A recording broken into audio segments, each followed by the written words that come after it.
Assalamualaikum warahmatullahi wabarakatuh. Kami dari kelompok 2, kelas akuntansi malam 2, dengan nama anggota Muhammad Fajri Maulana, Medina Elfadira, dan Wirda Afriza. Kami akan mempresentasikan hasil diskusi penelitian kami yang berjudul Merosotnya Perusahaan BUMN di Kala Pandemi COVID-19.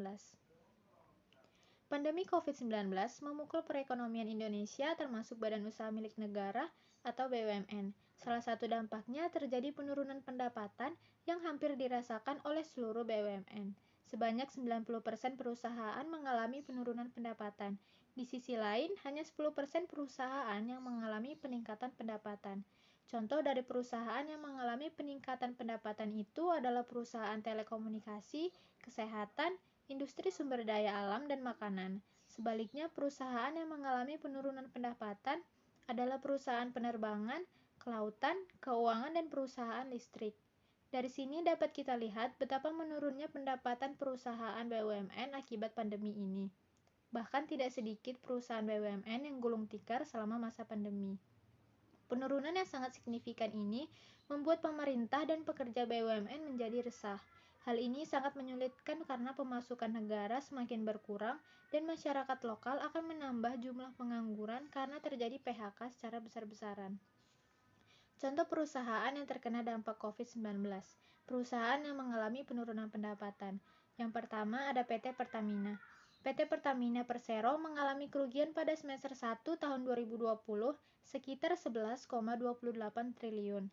Kerugian besar di semester pertama tahun ini terjadi dikarenakan total penjualan dan pendapatan usaha lainnya terjun bebas sebesar 24,7%. Yang kedua ada PT PLN Persero, mengantongi laba bersih sebesar 251,6 miliar di sepanjang semester 1 tahun 2020. Jumlah tersebut mengalami penurunan sebesar 96% dari periode yang sama pada tahun sebelumnya sebesar 7,3 triliun. Yang ketiga ada PT Angkasa Pura II, mengalami kerugian sebesar 838,26 miliar pada semester 1 tahun 2020. Pencapaian ini sangat bertolak belakang dengan semester 1 tahun 2019 yang masih mencetak laba bersih sebesar 363,17 miliar. Yang keempat, PT Angkasa Pura I tercatat merugi sebesar 1,16 triliun. Angka tersebut berbanding terbalik dengan periode serupa tahun sebelumnya yang masih membukukan laba bersih sebesar 719,27 miliar. Yang kelima ada PT Garuda Indonesia Persero Tbk, mengalami kerugian besar di paruh pertama tahun 2020, yakni sebesar 10,40 triliun dalam kurs 14.600 per dolar Amerika Serikat. Kondisi ini berbanding terbalik pada semester yang sama tahun lalu, di mana maskapai masih memperoleh untung sebesar USD 24,11 juta.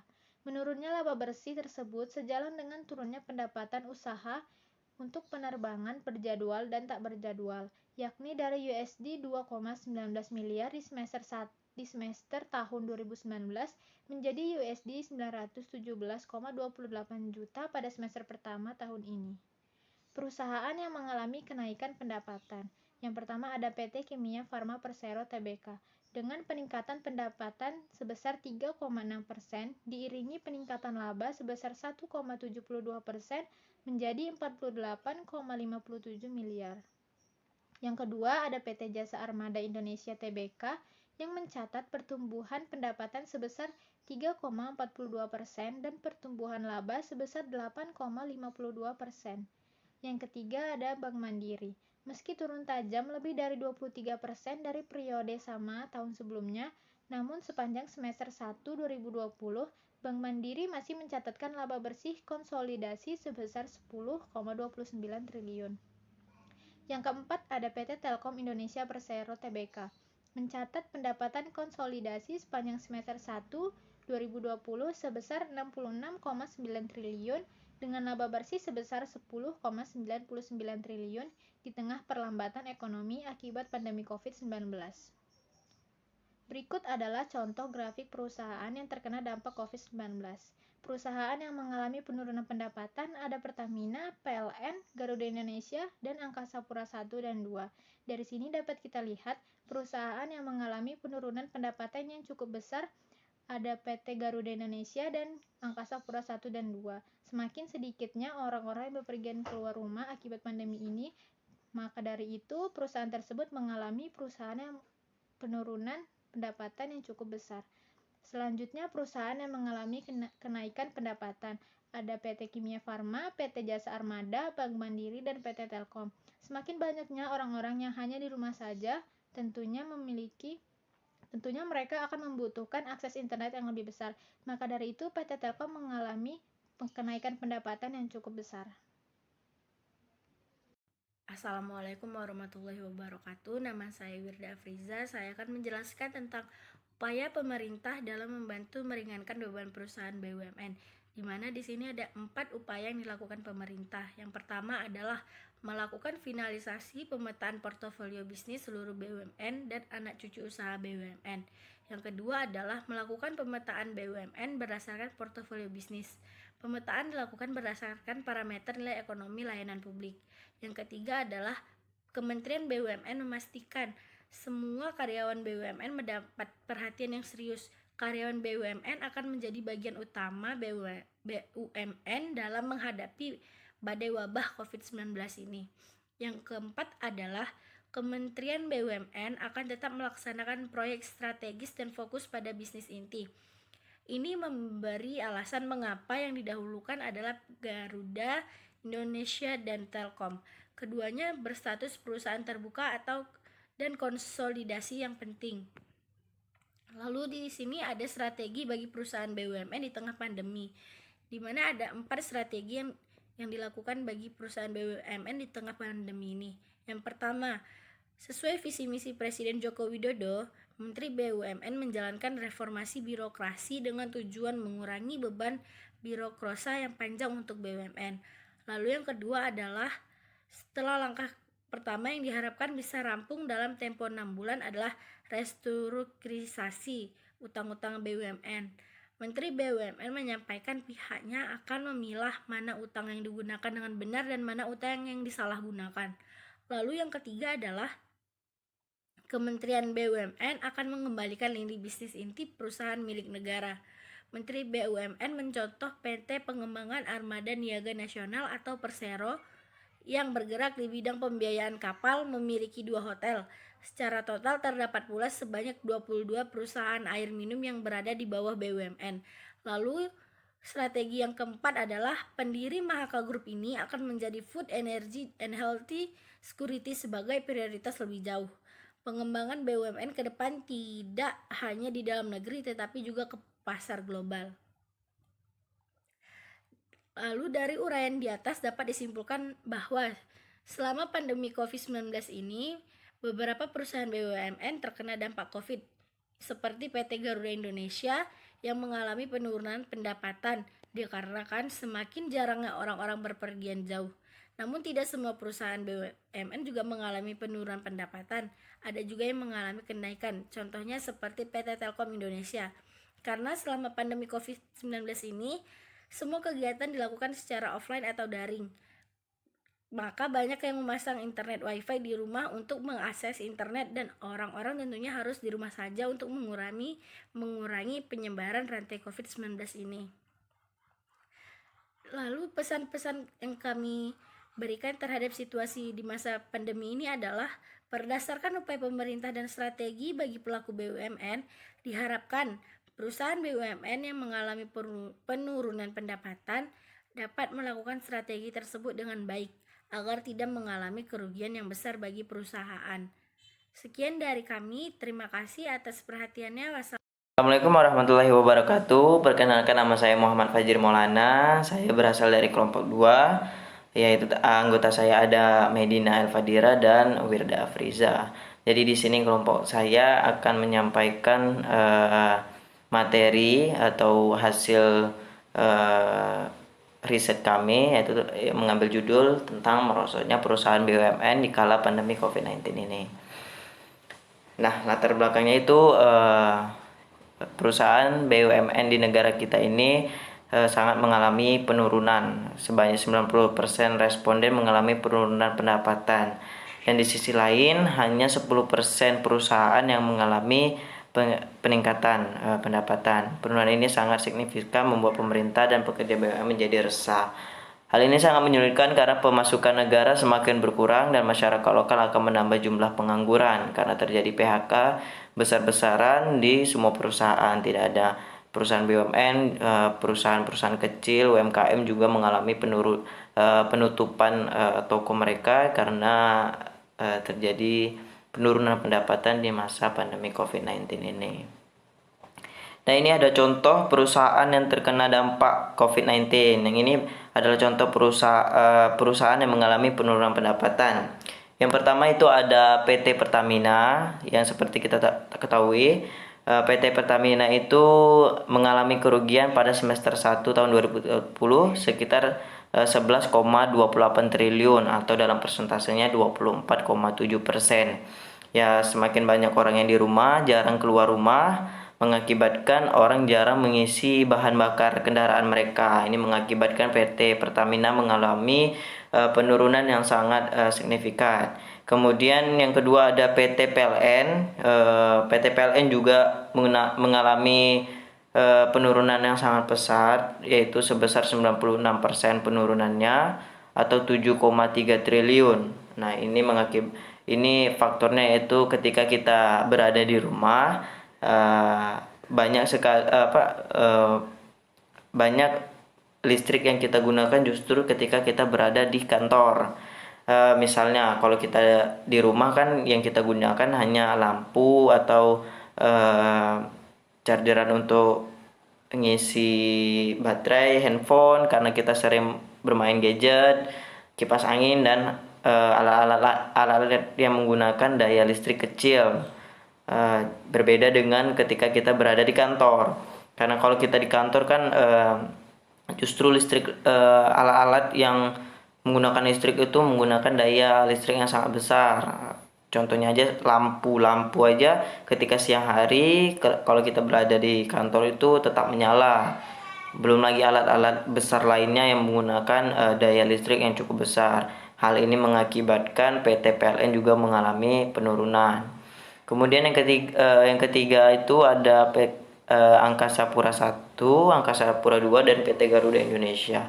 Nah, yang seperti kita tahu banyak sekali penerbangan-penerbangan yang ditutup atau dihentikan dikarenakan untuk mengurangi resiko terdampak COVID-19.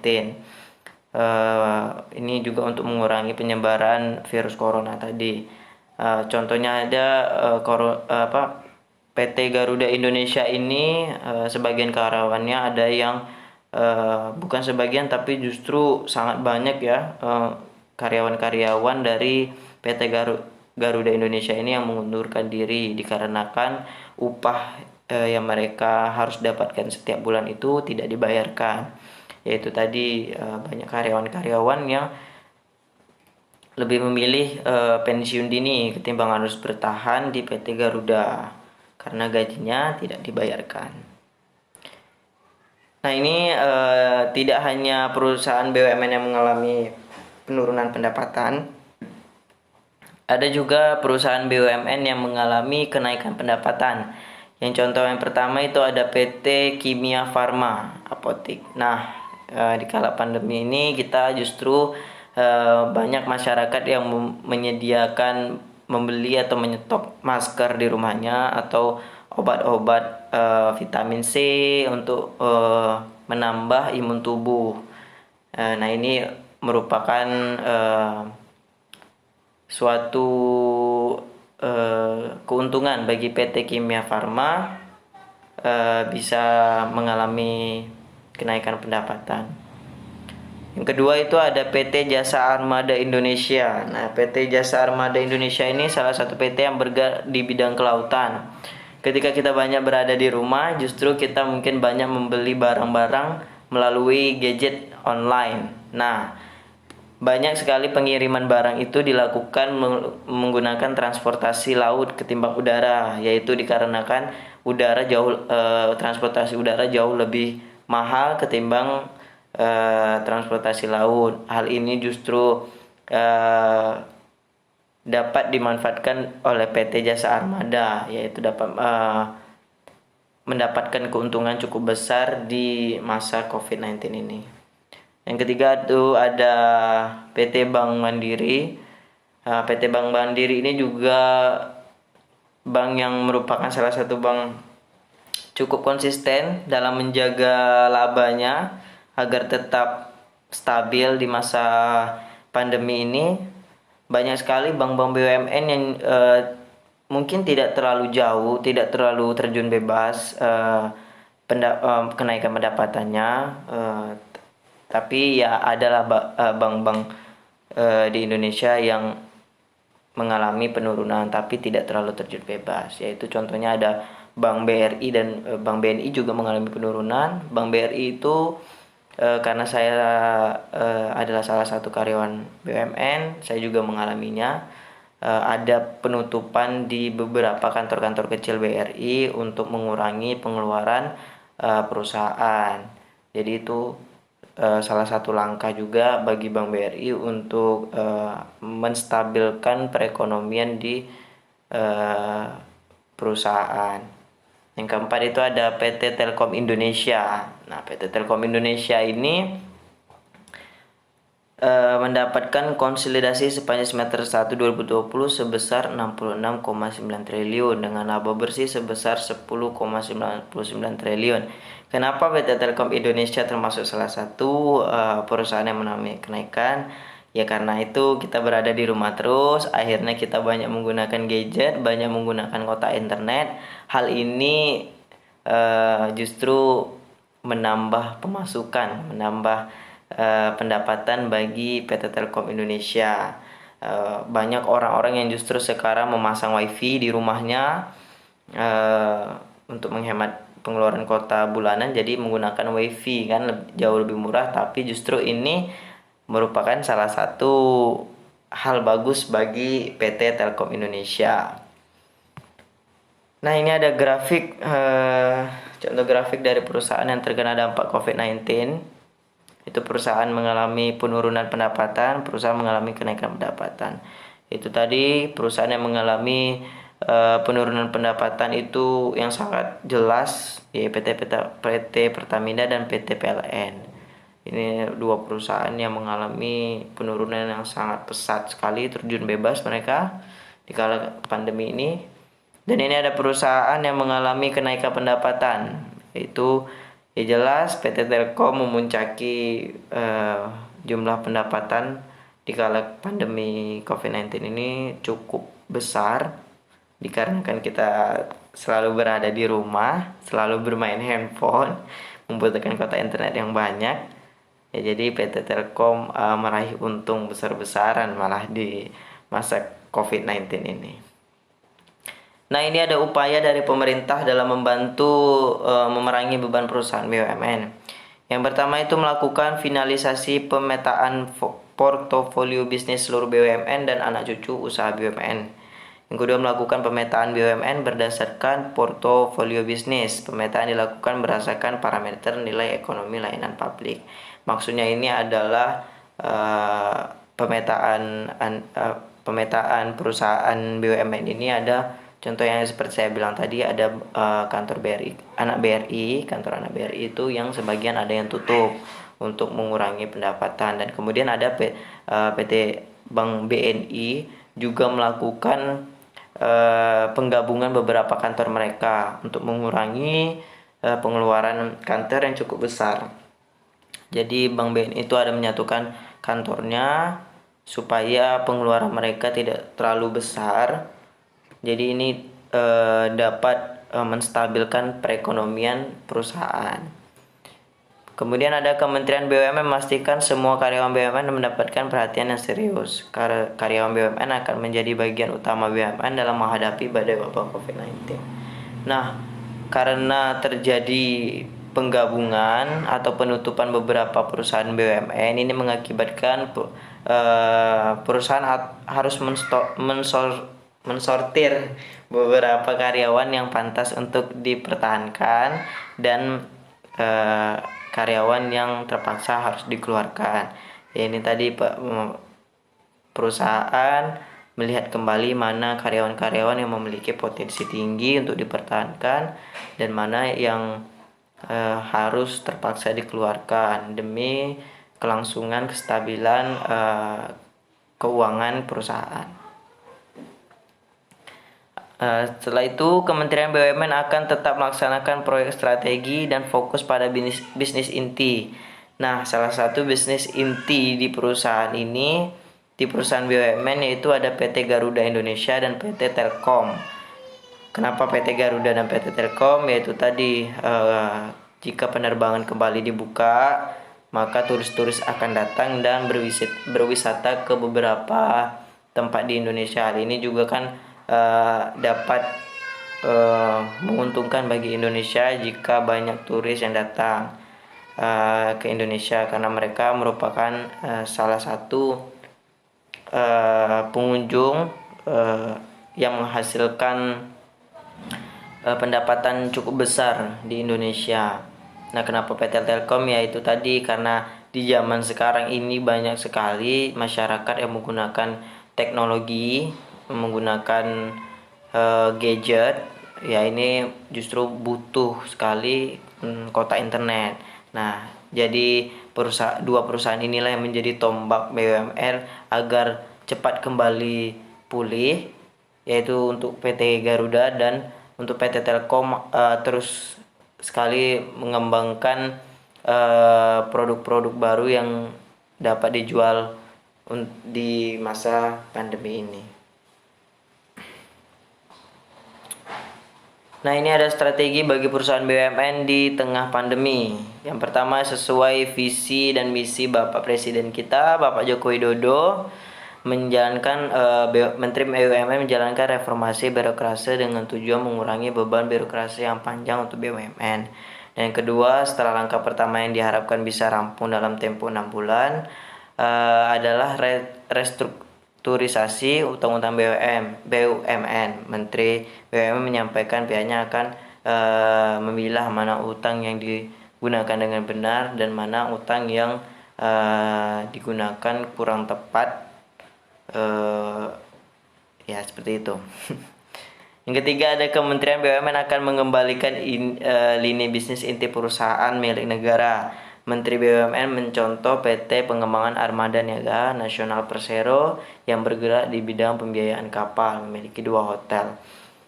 Nah, yang kemudian ada yang keempat, yaitu pendiri Mahaka Group mendirikan perusahaan baru, yaitu Mahaka Group. Ini akan menjadi Food, Energy, and Healthy Security sebagai prioritas. Lebih jauh, pengembangan BUMN ke depan tidak hanya di dalam negeri tetapi juga ke pasar global. Nah, pendirian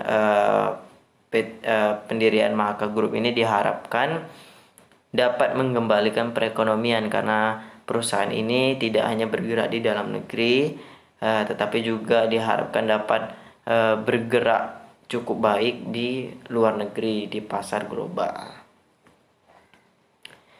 Nah, kesimpulan dari materi kami dari uraian di atas, selama pandemi COVID ini, beberapa perusahaan BUMN terkena dampak COVID-19 seperti PT Garuda Indonesia yang mengalami penurunan pendapatan dikarenakan jarangnya orang berpergian jauh. Namun tidak hanya PT Garuda yang mengalami penurunan, ada perusahaan-perusahaan BUMN besar lainnya yang mengalami penurunan sangat pesat juga.